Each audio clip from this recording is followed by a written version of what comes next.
नमस्कार dear students, सभी को राम राम, नमस्ते। स्वतंत्रता दिवस की आप सभी को हार्दिक शुभकामनाएं। आज अपनी चर्चा करेंगे राजस्थान इतिहास की। जो शॉर्ट नोट्स के माध्यम से बहुत सारे विद्यार्थी बोलते हैं सर शॉर्ट नोट्स के माध्यम से हमें वही चीज़ें पेपर के अंदर लगभग 70 यानी 10 में से 7-8 प्रश्न हमारे सही हो जाने चाहिए।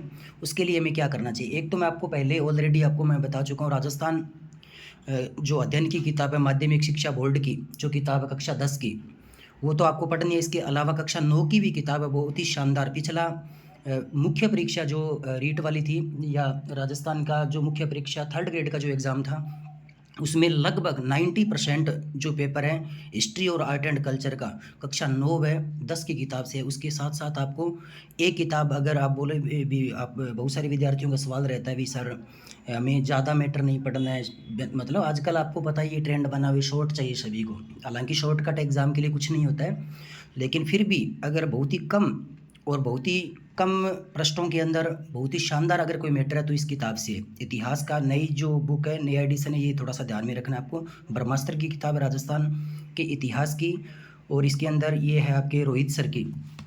इसकी पेज क्वालिटी बहुत शानदार है। दूसरी बात, ये नॉर्मल मात्र प्राइस है उसका 101 रुपये की लगभग किताब आती है, और 60-70 पेज इसके अंदर शायद होंगे। इसके अंदर टॉपिक भी आपको अच्छे से दे रखे, वही टॉपिक दे रखे जो आपके सिलेबस के अंदर है, चाहे वो सीटी का है, ग्रेड 3rd का है, चाहे ग्रेड 2nd का है। स्टार्टिंग के अंदर आपको मॉडर्न हिस्ट्री दे रखी है, उसके बाद में ज़्यादातर जो प्रश्न है ना मॉडर्न हिस्ट्री व सभ्यताओं से ज़्यादा प्रश्न आते हैं। पुरातात्विक स्रोत दे रखे हैं, मध्यकालीन प्रशासनिक राज्य व्यवस्था दे रखी है, जनपद एवं प्राचीन नाम दे रखे हैं। ईओआरओ की जो विशेष तैयारी करे उसको एक बार इस किताब को जरूर पढ़ना चाहिए। फिर यहाँ जो चौहान वंश है, अलग अलग राजवंश दे रखे, चौहानों की जो उत्पत्ति है, कौन कौन से इतिहासकार ने किस प्रकार इसकी उत्पत्ति का वर्णन किया अपने ग्रंथों के अंदर, ये सारे अच्छे से विद चित्र के माध्यम से दिया गया। सबसे शानदार बात ये है इसको चित्र के माध्यम से दिया गया ताकि स्टूडेंट के दिमाग के अंदर एक स्कीमा बन जाए। तो ये बहुत ही शानदार किताब लगी मेरे को, बिल्कुल शॉर्ट है, नोट्स है बिल्कुल ही छोटा सा, इसको अच्छे से पढ़ना है। हालांकि कक्षा 9 व 10 की किताब आपको साथ में इसके अंदर जोड़नी है, ये ध्यान रखना, पहले वो किताब पढ़नी है, बाद में ये किताब पढ़नी है। ये आप लगभग विद्यार्थियों के पास ये किताब रही होगी। हालांकि इसको अच्छे से 3-4 बार पढ़ना है, लगभग प्रश्न ये कवर करती है, ये मैं मान के चलता हूँ। 2-4 प्रश्न देखो, पिछले जो पेपर है उसमें लगभग इसका रेस हो रहा है 75% का।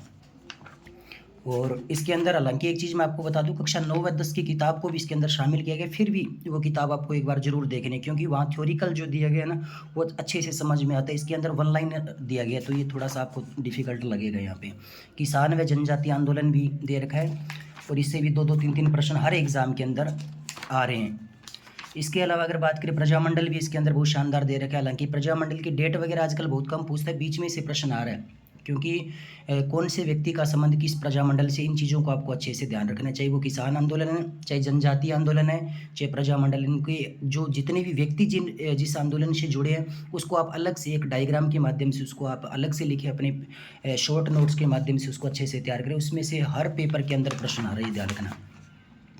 इसके अंदर समाचार पत्रों से हर बार पेपर में प्रश्न आ रहे हैं, बहुत ही शानदार दिया गया। जैसे राजस्थान टाइम्स दे रखा, राजस्थान पत्रिका, समाचार मार्तंड दे रखा, सर्वहित बूंदी से जो प्रकाशित होता था, ये सारी चीज़ें इसके अंदर अच्छे से। यहाँ 1857 की क्रांति के प्रमुख वीर सपूत जैसे अर्जुन लाल सेठी आपके सामने आपको नज़र आ रहे हैं, केसरी सिंह बारठ, पूरा बारठ परिवार है।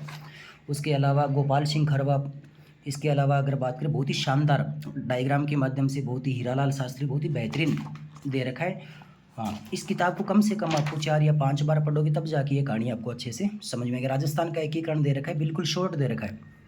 हालांकि राजस्थान के एकीकरण से बहुत अप्लाइड प्रश्न आ रहा है। राजस्थान के एकीकरण के बारे में मैं आपको बताना चाहूँगा, आप हुकमचंद जैन व नारायण माली की बुक है उसको अच्छे से आप देख के फिर इस किताब को पढ़ना, क्योंकि बीच में से प्रश्न आ रहा है।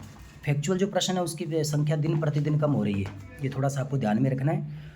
ये मैप के माध्यम से भी आपको श्रेणियाँ समझाएगी राजस्थान के एकीकरण की।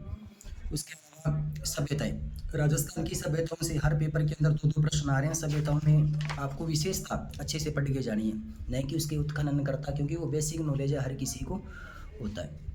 तो ये अपने चर्चा किया राजस्थान के ब्रह्मास्त्र जो बुक है इतिहास की। आगामी जो वीडियो किस पे लेके आ रही है आप मुझे कमेंट बॉक्स के माध्यम से अपना कमेंट छोड़ के आप बता सकते हो। तब तक के लिए धन्यवाद। जय हिंद, जय भारत।